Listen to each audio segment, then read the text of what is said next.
Personne ne vous l'a dit, mais c'est souvent dans vos jambes que la vieillesse commence à vous voler la vie. Pas d'un coup, mais lentement. Par la fatigue, les crampes, l'instabilité. Et quand vous vous en rendez compte, il est parfois trop tard. Pourtant, tout aurait pu changer avec une simple habitude oubliée. Je vais vous dire une chose qui, je l'avoue, peut sembler brutale. Mais si vous avez plus de 60 ans, elle pourrait bien changer la suite de votre vie. Voici la vérité. Certaines personnes perdent l'usage de leurs jambes, sans qu'aucune maladie grave n'en soit directement responsable. Pas de chute spectaculaire, pas d'accident. Juste un effacement progressif.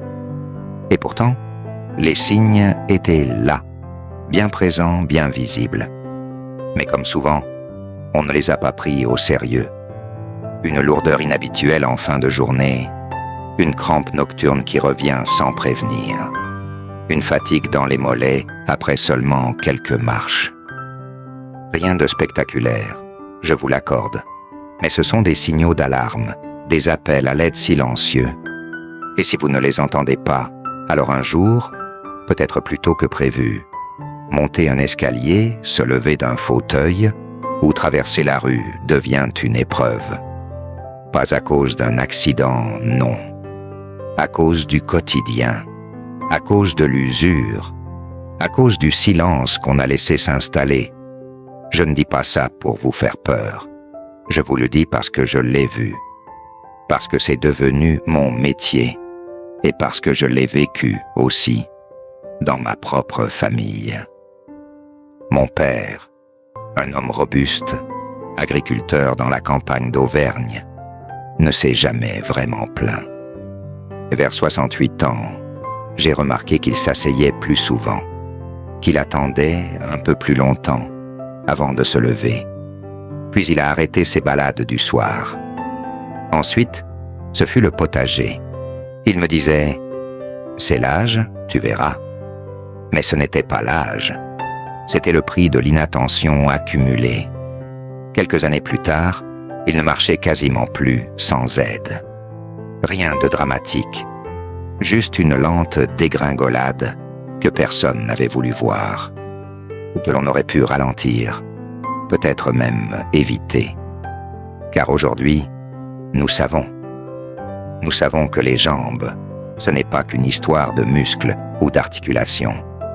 Ce sont des indicateurs puissants de notre état de santé global. Elles sont parmi les premières à nous prévenir quand quelque chose se dérègle dans notre corps. Une mauvaise circulation sanguine, une perte musculaire progressive, un manque de nutriments essentiels, une déshydratation chronique. Ce sont ces facteurs qui altèrent, lentement mais sûrement, la capacité de nos jambes à nous porter. Et le plus terrible dans tout cela, c'est que beaucoup de ces signaux sont considérés comme normaux. On pense que c'est le vieillissement. On se résigne. Et c'est là que l'on commet l'erreur. Car vieillir, ce n'est pas devenir faible. Vieillir, ce n'est pas perdre ses jambes. C'est notre regard sur ce processus qui doit changer. Il m'est arrivé un jour, lors d'un atelier dans une maison de retraite près de Nantes, de poser cette question simple à un groupe de résidents. À quel moment avez-vous cessé de faire confiance à vos jambes? Une femme, Françoise, 82 ans, m'a répondu avec une sincérité bouleversante. Le jour où je suis tombé dans mon couloir et que personne ne m'a entendu. C'est ce jour-là qu'elle a commencé à se méfier de son propre corps. Ce n'était pas la chute en soi, c'était la perte de confiance. La sensation de ne plus pouvoir compter sur ses jambes. Et cette sensation, elle ne vient pas du hasard. Elle vient de mois, parfois d'années, de signaux ignorés. Alors aujourd'hui, si je prends la parole, c'est pour que vous ne soyez pas Françoise, pour que vous ne soyez pas mon père. C'est pour que vous compreniez, maintenant, que vos jambes ne vous trahiront pas. si vous ne les abandonnez pas, que vous pouvez leur redonner de la force, de la souplesse, de la vitalité, et tout cela sans médicaments, sans opération, sans douleur, juste en reprenant le pouvoir dans votre assiette, dans vos habitudes, dans votre façon de bouger. Car oui, il existe des gestes simples, des aliments puissants, des petits rituels quotidiens qui peuvent changer les choses. Et je vais vous les partager, pas comme un professeur parle à un élève, mais comme un fils parle à sa mère, comme un voisin vous parle sur un banc, de façon directe, concrète, humaine. Car vous méritez mieux que des conseils génériques. Vous méritez des clés pratiques, fondées sur la science, mais nourries de vie. Avant de continuer, je vous invite à faire un geste très simple. Abonnez-vous à cette chaîne. Pourquoi ? Parce que votre soutien, même discret, nous donne la force de continuer. Cela nous permet de produire du contenu utile, de qualité et surtout adapté à votre réalité. Si vous trouvez ce que je vous dis pertinent, cela me touche énormément. Et si vous avez envie d'en savoir plus, les vidéos qui arrivent risquent de beaucoup vous aider. Mais avant d'aller plus loin, j'aimerais vous poser une question. Une seule. Prenez une seconde pour y répondre dans les commentaires. Et dites-moi ce que vous en pensez. Selon vous, quelle est la raison la plus fréquente pour laquelle les jambes des personnes âgées s'affaiblissent? A. Parce que les muscles vieillissent naturellement et qu'il n'y a rien à faire. B. Parce que l'on néglige l'alimentation, la circulation et les petits signaux d'alerte. Tapez A ou B dans les commentaires. Vous verrez que cette simple réflexion pourrait bien changer votre regard sur votre propre corps. Nous allons maintenant entrer dans le cœur du sujet. Comment relancer la circulation sanguine dans vos jambes, naturellement, efficacement, dès aujourd'hui? Je vous y emmène tout de suite. Je me souviens parfaitement de ce jour-là. C'était un jeudi d'avril, au marché de la place Sainte-Anne. J'étais en train de discuter avec une dame d'un certain âge, très vive, très élégante dans son manteau gris perle. Elle s'appelait Mireille. Elle avait 71 ans. Elle venait me voir parce qu'elle ne comprenait plus ce qui lui arrivait. « Je n'ai rien changé à ma routine », me disait-elle. « Mais mes jambes, elles me pèsent. En fin de journée, j'ai l'impression qu'on m'a rempli les mollets de plomb. Je monte l'escalier et j'ai le souffle coupé. Et parfois, je me sens étourdi, rien qu'en me relevant trop vite. » Ce n'était pas la première fois que j'entendais ce genre de plainte. Et pourtant, à chaque fois, je ressens ce pincement au cœur, parce que je sais ce qui se joue en silence. Un problème de circulation, souvent lié à une tension artérielle trop élevée. Ce que beaucoup ignorent, c'est que lorsque la pression sanguine augmente, le sang circule plus difficilement jusqu'aux extrémités, en particulier les jambes. Résultat, elles gonflent, elles fatiguent, elles deviennent parfois engourdies. Et le plus insidieux, c'est que ces symptômes-là ne sont pas spectaculaires. Ils sont diffus, progressifs et donc faciles à ignorer. Beaucoup de gens comme Mireille pensent qu'ils font simplement partie du vieillissement. Or, ce n'est pas une fatalité, car la circulation sanguine peut être améliorée même à un âge avancé, de manière douce, naturelle et efficace. Et cela commence dans votre assiette. Je lui ai donc parlé des légumes riches en nitrates. C'est un mot un peu technique, je vous l'accorde. Mais en réalité, c'est quelque chose de très simple. Ce sont des légumes que nous connaissons tous, les épinards, les betteraves, la roquette, le céleri. Ces légumes contiennent des composés naturels qui aident notre corps à produire de l'oxyde nitrique. Et l'oxyde nitrique, c'est une molécule magique. Elle détend les parois des vaisseaux sanguins, les rend plus souples, plus ouverts, et donc favorise la circulation. Quand Mireille a entendu cela, elle a froncé les sourcils. « Vous voulez dire que manger plus de salade pourrait changer mes jambes ?» Je lui ai répondu « Pas une salade quelconque, mais des végétaux bien choisis, consommés régulièrement. » Elle était sceptique, bien sûr, mais curieuse. Je lui ai proposé de commencer simplement. Ajouter une petite poignée de roquettes dans ses repas 2 fois par semaine. Boire un demi-verre de jus de betterave le matin. Glisser des épinards dans sa soupe ou dans une omelette. Rien de spectaculaire. Juste des ajustements doux, mais constants. 3 semaines plus tard, elle est revenue me voir. Elle avait changé quelque chose dans sa posture, une forme de légèreté dans sa démarche. « Je ne sais pas si c'est la roquette ou le jus de betterave », m'a-t-elle dit en souriant, « mais j'ai moins mal aux jambes. Et surtout, je me sens plus stable. Je ne tangue plus comme avant. » Je savais que c'était le début d'un cercle vertueux. Une meilleure circulation, c'est plus d'oxygène et de nutriments pour les muscles. Et des muscles mieux nourris, ce sont des jambes plus réactives, plus toniques. Ce que Mireille a vécu, je l'ai vu des dizaines de fois. Ce sont souvent des personnes qui n'ont jamais fait de grands changements dans leur mode de vie, mais qui découvrent à quel point un petit ajustement peut faire une énorme différence. Parce que le corps, même vieillissant, reste un organisme vivant, intelligent, prêt à se régénérer dès qu'on lui donne les bons outils. Et il y a un autre point important. Ces légumes ne profitent pas seulement à vos jambes. Ils protègent aussi votre cœur, votre cerveau, et réduisent le risque d'AVC. Car la circulation, c'est un réseau.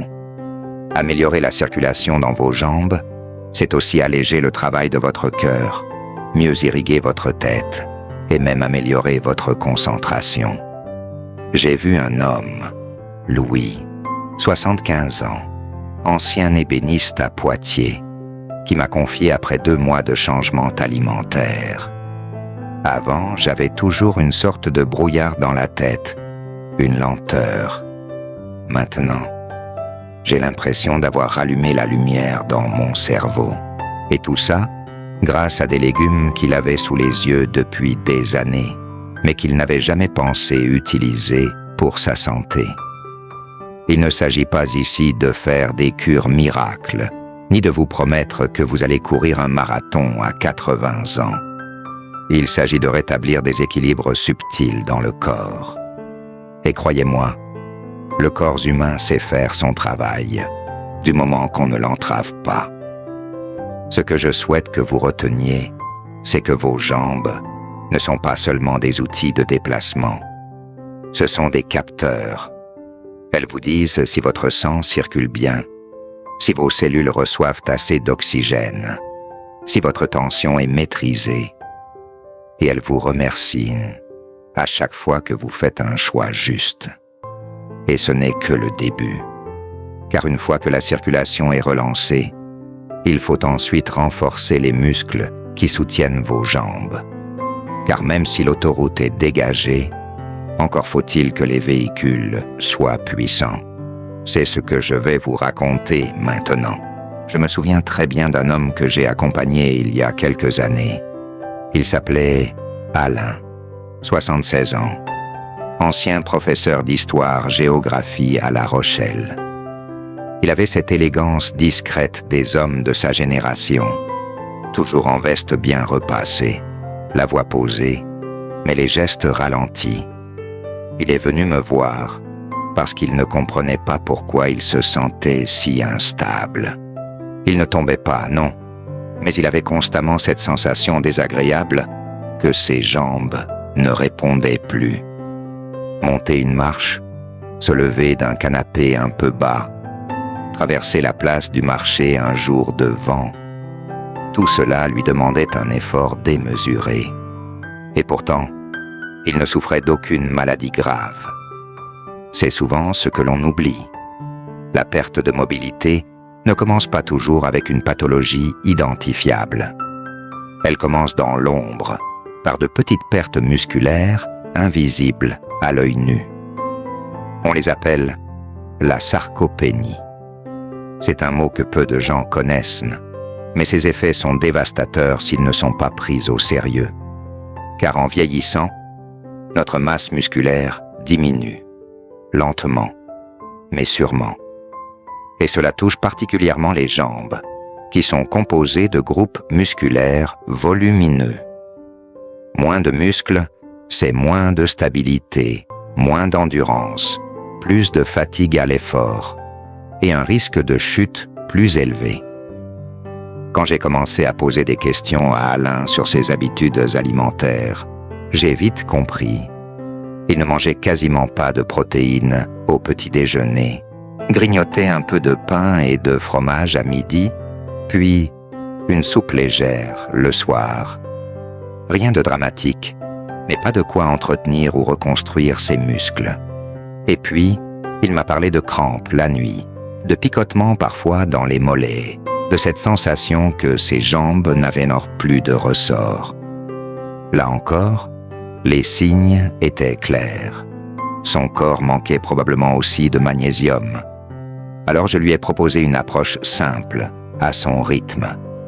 Pas de régime compliqué, pas de suppléments à avaler à contre-cœur. Juste quelques gestes concrets.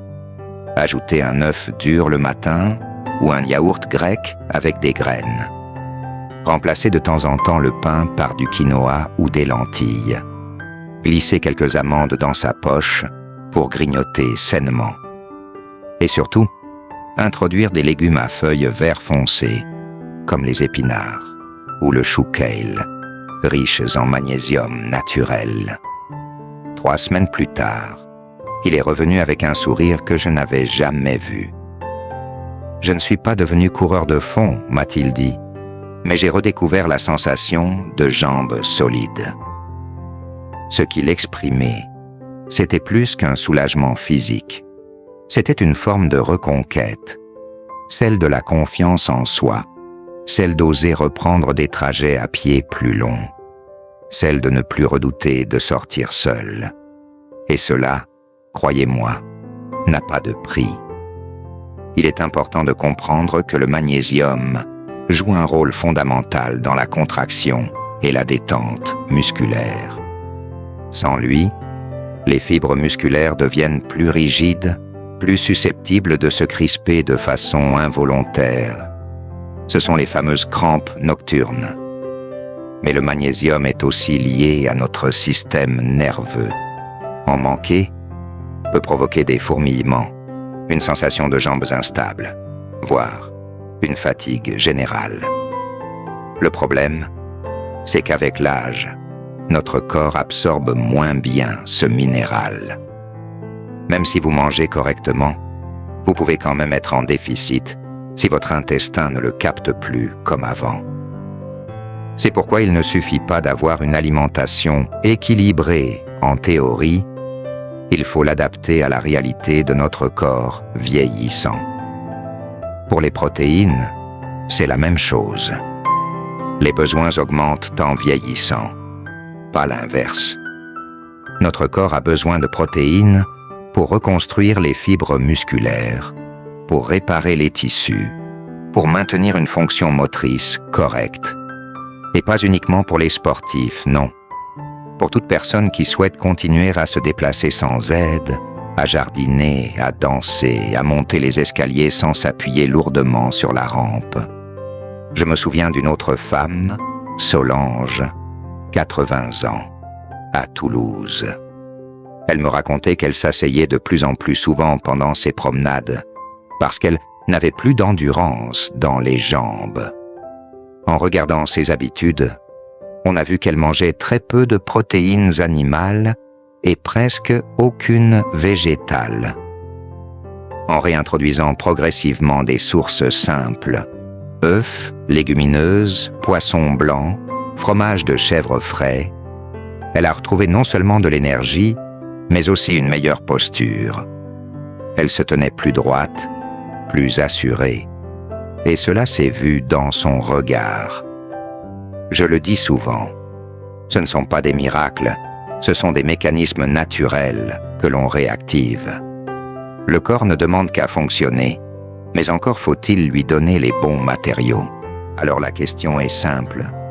Vos jambes vous portent-elles encore avec fierté? Si vous sentez qu'elles faiblissent, qu'elles tremblent, qu'elles résistent à l'effort, alors il est peut-être temps de les nourrir autrement.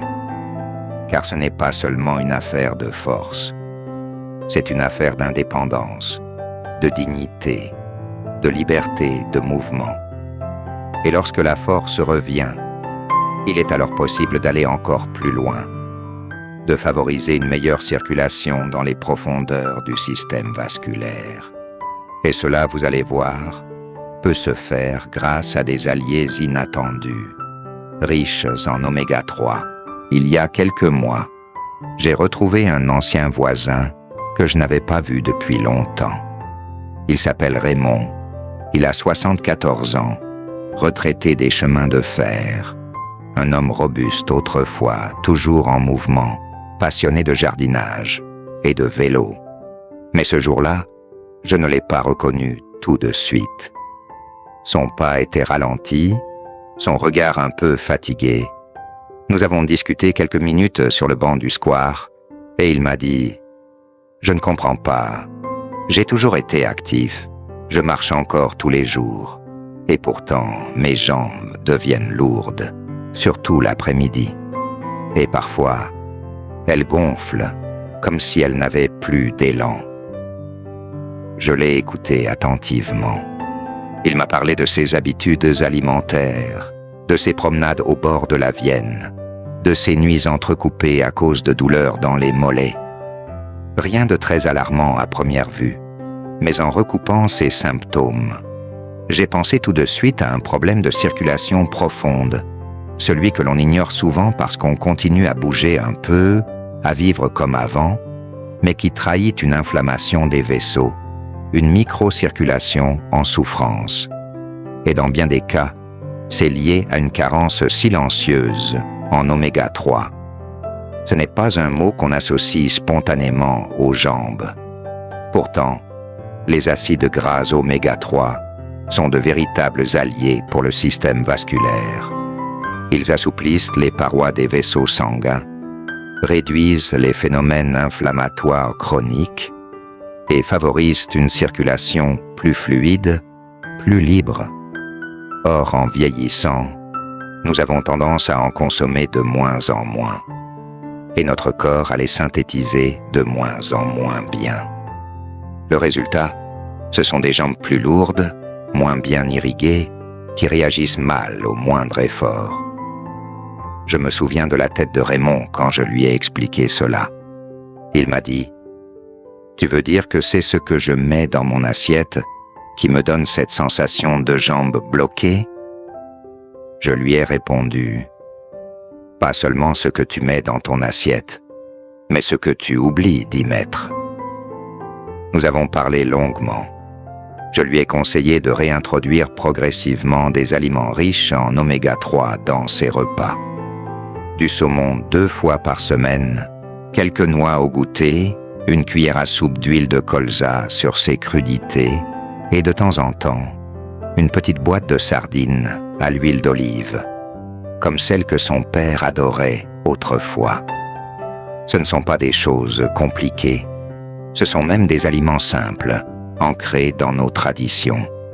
Mais avec le temps, la facilité, les habitudes, ils disparaissent de nos tables. Et avec eux disparaît une partie de notre force silencieuse. 2 semaines plus tard, Raymond m'a rappelé. Il m'a dit qu'il ne ressentait plus cette fatigue écrasante dans les jambes en fin de journée. Et surtout, il m'a confié qu'il dormait mieux. Moins de réveils nocturnes, moins de tension dans les mollets. Il avait même repris le vélo, doucement, sur la voie verte le long de la rivière.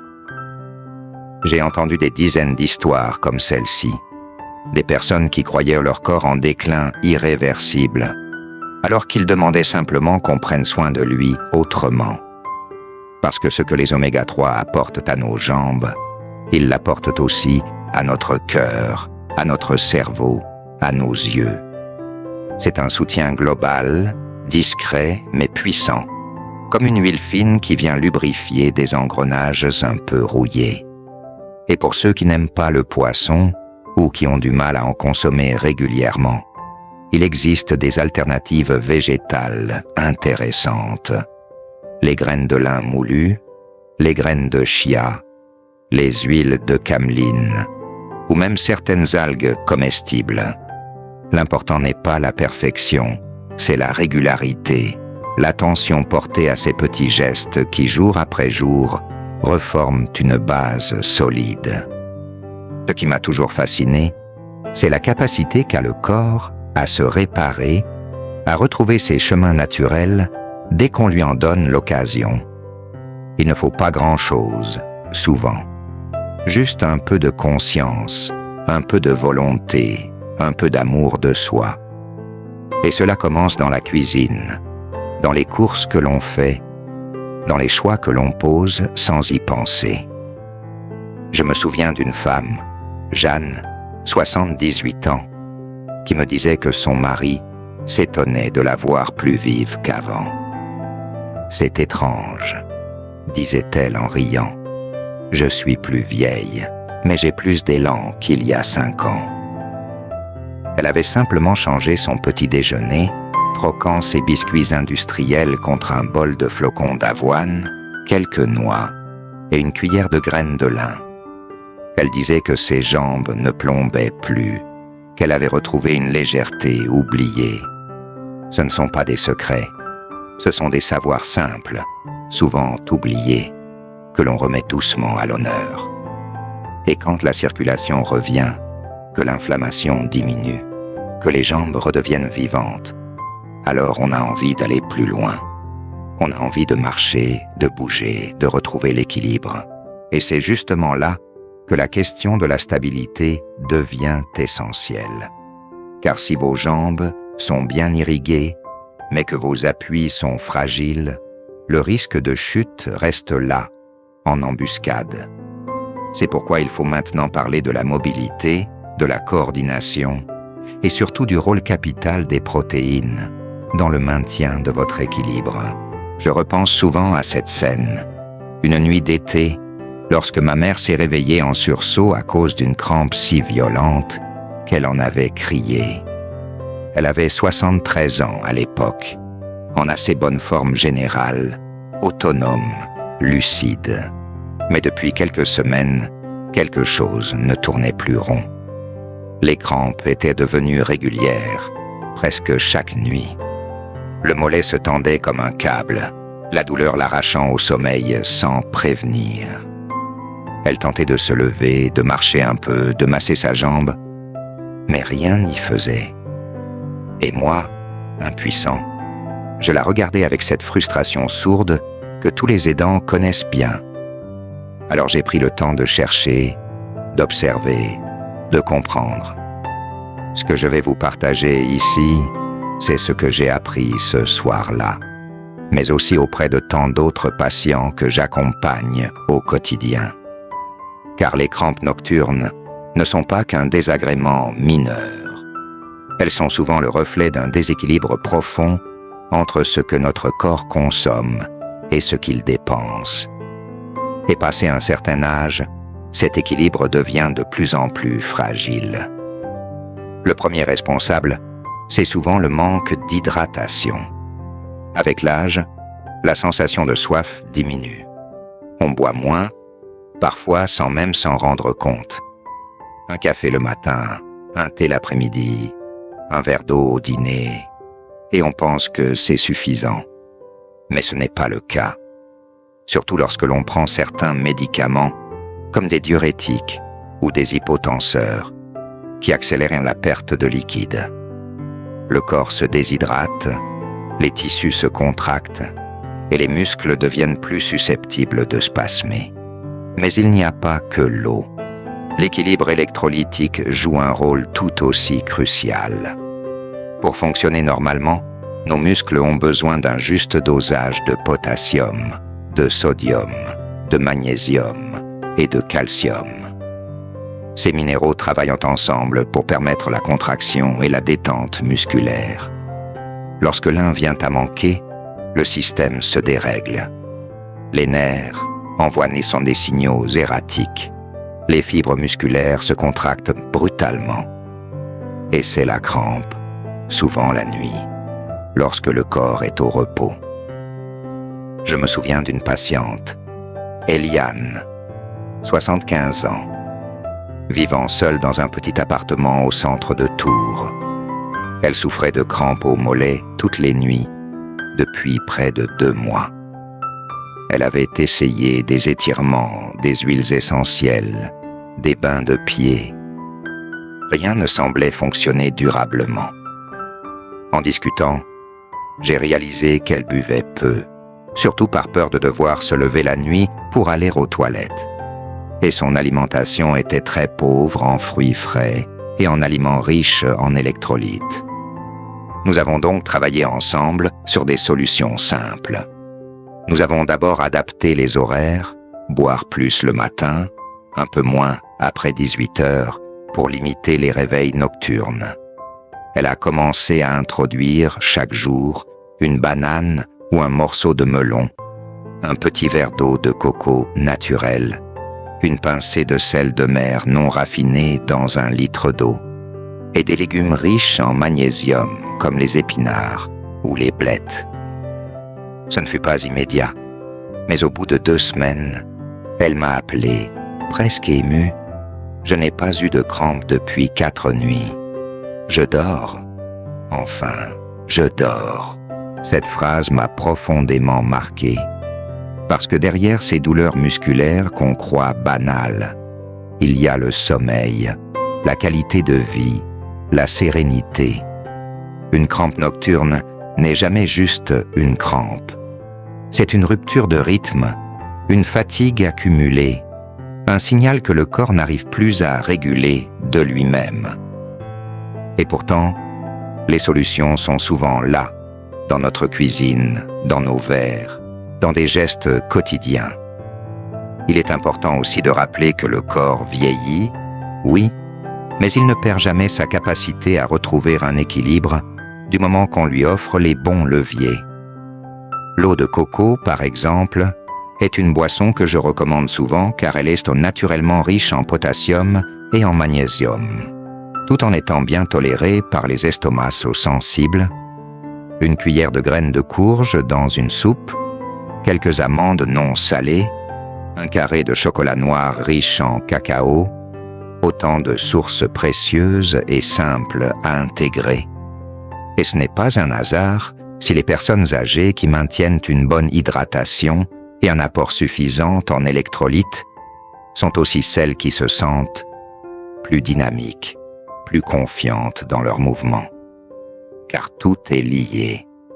Quand les crampes disparaissent, le sommeil s'améliore. Quand le sommeil s'améliore, l'énergie revient.